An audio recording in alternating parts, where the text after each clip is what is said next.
to being interdenominational, and how will topics of secondary doctrinal differences be handled and taught has been a common question. Can you speak to that? Yeah, that's an excellent question. Every school that I have been involved with has been an interdenominational school. Now, some of those schools have been governed by boards who held a particular doctrinal conviction. But the intent of that board, who held a particular doctrinal conviction, was not to impose their individual doctrinal conviction on the student body or the parents. So let me give you an example. If you went to Princeton University in the early 1800s, or Harvard for that matter, or Yale for that matter, believe it or not, all those schools were founded by Calvinists. But if you applied there, did you have to be a Calvinist to go to Princeton, Yale, or Harvard? Answer, no. And you certainly don't have to be today. So there's an example where the hierarchy or the governing body of the school held a particular point of view but did not impose it on the student body or even necessarily upon the faculty, depending upon what they taught. So I'm a Christian, sinner saved by grace.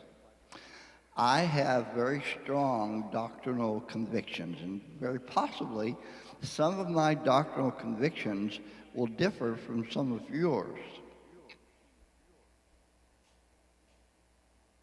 But what if my doctrinal conviction about prophecy is different than yours? Or let's say, what if my doctrinal conviction about baptism is different than yours? What if I'm teaching on the Reformation? And by the way, the Reformation is where these issues come up often. Well, if I'm teaching on the Reformation, I get into Calvin or Luther or the Anabaptists, the Puritans. What do I do?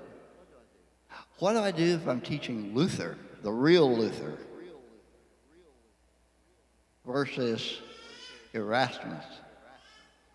Luther believed the will was bound by sin. Erasmus believed the will was free.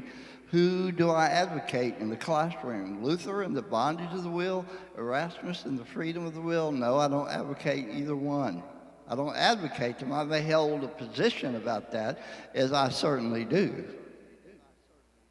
But in the classroom, do I advocate, do I push for the Erasmian view of free will, when the children may have parents who take Luther's position? Not my job. I'm teaching Reformation, so I want to be balanced in what I say about Luther, and I want to be balanced in what I say about Erasmus.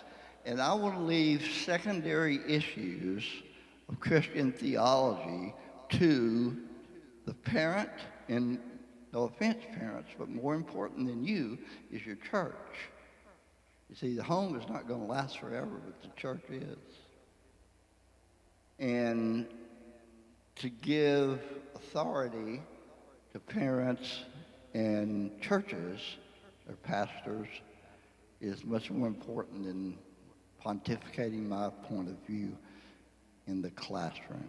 And so I wanted to mention one other thing. What if a kid surprises me? That happens. Well, if that little hand goes up and says, "Oh, what about this?" And I think, uh-oh. Answer, I back off. I back off and I say, talk to your mom, talk to your dad, talk to your pastor.